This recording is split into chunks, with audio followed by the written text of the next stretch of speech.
Halo teman-teman, selamat datang di video presentasi tugas biomimikri kelompok 3 dari kelas TPB 52 yang berjudul Fly Eye Surveillance Device. Sebelum kita masuk pada video presentasinya, kenalan dulu yuk sama kelompok 3. Untuk yang pertama ada Bagus Indrajit dengan NIM 120220151. Yang kedua ada Faisal Khairul Fasha dengan NIM 120140158. Yang ketiga ada Putri Juni Purba dengan NIM 120220243. Selanjutnya ada Muhammad Nabil Denasah dengan NIM 120220152. Selanjutnya ada Alia Dian Rizda dengan NIM 120140143. Lalu ada Junian Pranidana dengan NIM 120220142. Berikutnya ada M. Aldi Ardana dengan NIM 120220158. Berikutnya ada Zakia Auliana Darojat dengan NIM 120220135. Dan yang terakhir yaitu Ahmad Atfi Salam Pakaya dengan NIM 120140126. Ngomongin soal biomimikri, teman-teman semua udah pada tahu belum apa sih biomimikri itu?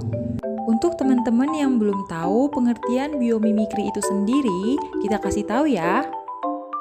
Biomimikri adalah sebuah pendekatan untuk menciptakan suatu inovasi pengembangan produk baru atau teknologi baru dengan meniru pola yang sudah ada dan teruji di alam guna mencari solusi dan menjawab tantangan yang dihadapi manusia seiring dengan perkembangan zaman.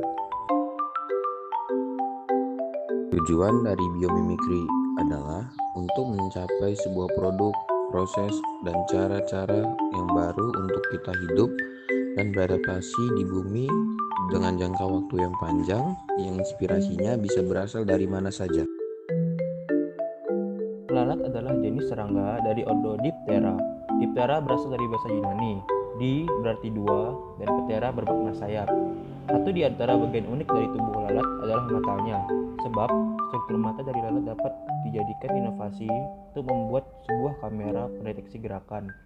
Mengapa mata lalat dapat dijadikan inovasi terbaru?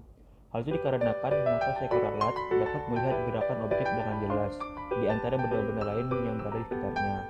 Hal tersebut dapat dilakukan karena serangga tersebut dapat menyatukan gambaran atau objek yang mendapat tingkat pencahayaan yang berbeda-beda.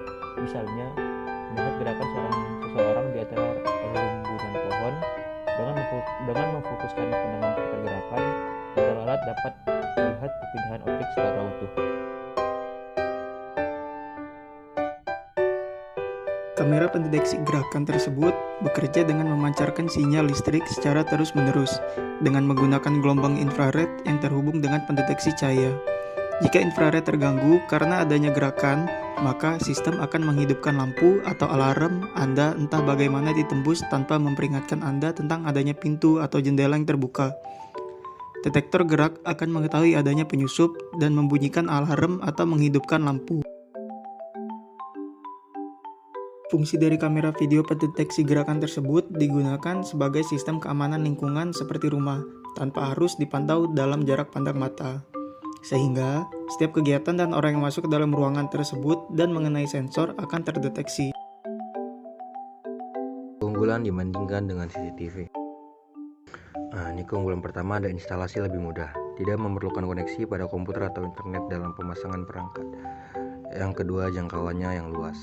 Jangkauannya yang luas ini dapat menjangkau hampir di seluruh ruangan.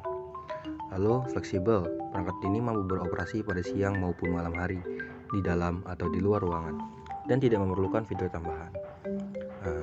Lanjut ke kendalanya. Ada beberapa faktor yang dapat mempengaruhi metode pendeteksian gerakan dapat berfungsi dengan baik. Kendala pertama, ada pencahayaan ruangan harus stabil. Kedua, ada jarak kamera dengan objek yang diamati tidak boleh melebihi perbandingan dengan tinggi objeknya, yaitu 1:4,67. Lalu ada untuk objek yang diamati harus memiliki kontras warna yang berbeda dengan latar belakangnya, serta kecepatannya tidak melebihi kemampuan kamera memproses gambar.